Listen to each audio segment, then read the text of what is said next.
Mula pa sa panahon ni Moises, ang Diyos ay nagsabi na magkakaroon ng salot dahil sa hindi pagsunod ng mga tao sa kalooban ng Diyos.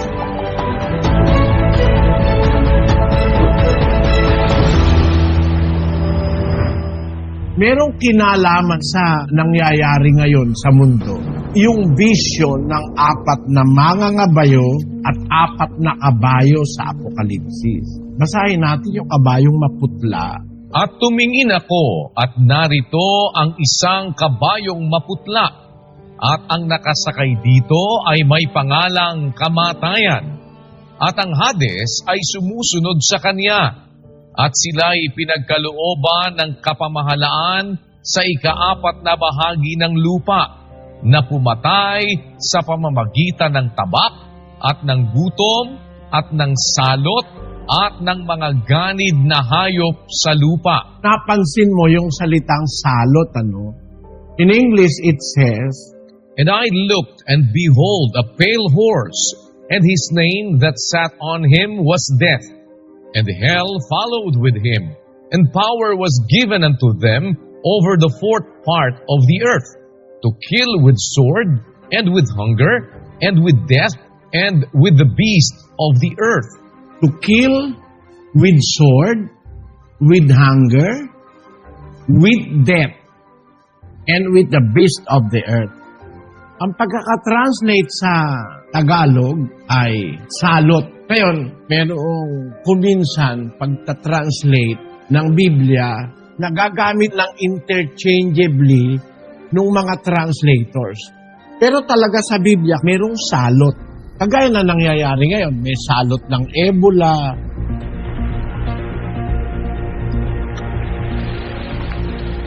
may salot ng SARS,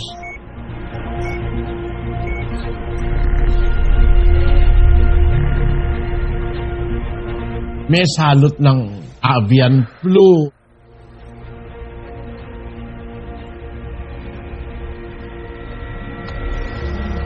swine flu.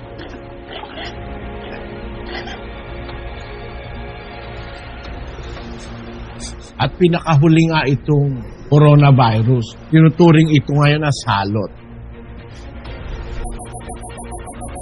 Doon sa Apokalipsis 22, Aking sinasaksihan sa bawat taong nakikinig sa mga salita ng hula ng aklat na ito. Kung ang sino man ay magdagdag sa mga ito, ay daragdagan siya ng Diyos ng mga salot na nakasulat sa aklat na ito. Ginagamit yan salot, ano? Sa Greek, ang nakalagay, the word is plage. It's a stroke, parang isang blow na bigla. By implication, a wound, figuratively a calamity. It can be plague, stripe, wound, etc. Yang salitang salot na yan, nababasa yan sa Biblia talaga. At yung itinranslate doon sa nakasakay sa kabayong maputla, may daladalang salot yun. Para tayo wag madamay sa mga salot, doon sa 18 ng Apokalipsis, versikulo 4, merong ganito. At narinig ko ang ibang tinig na mula sa langit na nagsasabi, Magsilabas kayo sa Kanya, bayan ko, upang huwag kayong mga ramay sa Kanyang mga kasalanan, at huwag kayong magsitanggap ng Kanyang mga salot. Ang salot nanggagaling sa mga kasalanan ng mga tao. Talagang meron salot na mananalasa sa mundo. At ang nakasulat sa Biblia, ika-4 na bahagi. Kaya yung 4 na bahagi ng tao, binahagi sa 4 na mangangabayo sa Apokalipsis. Ika-4 na bahagi, 1/4, magdadanas ng mga salot dahil sa mga kasalanan.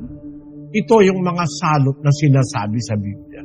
Mula pa sa panahon ni Moises, ang Diyos ay nagsabi na magkakaroon ng salot dahil sa hindi pagsunod ng mga tao sa kalooban ng Diyos. Yung ating pag-i-ignore sa kabutihan, ang ginagawa ng karamihan sa tao, kasamaan, pang-aagrabyado, pagpatay, mga droga, kung ano-ano. Isa sa mga ugat ng salot yan at saka mga kalamidad. Inilalarawan noong nangangabayo na nasa kabayong maputla, yung pale horse sa Apokalipsis. Yun namang red horse, ang simboliko naman niya, gera. Nagpapatayan ng mga tao. Yung nakasakay sa kabayong mapula, pinagkaloobang alisin sa lupa ang kapayapaan upang magpatayan ng isa't isa. Yan, yung kabayong mapula. Yung isa naman, yung kabayong maitim, larawan naman ng pagkakahirap sa kabuhayan yun, pagkagutom. At yun naman, kabayong maputi, larawan naman yun ng mga manlulokong relihiyon, mga false Christ and false prophets. Pinapakita ko lang na yung salot na nangyayari ngayon, bunga yan ng kasalanan at hindi pagsunod sa Diyos.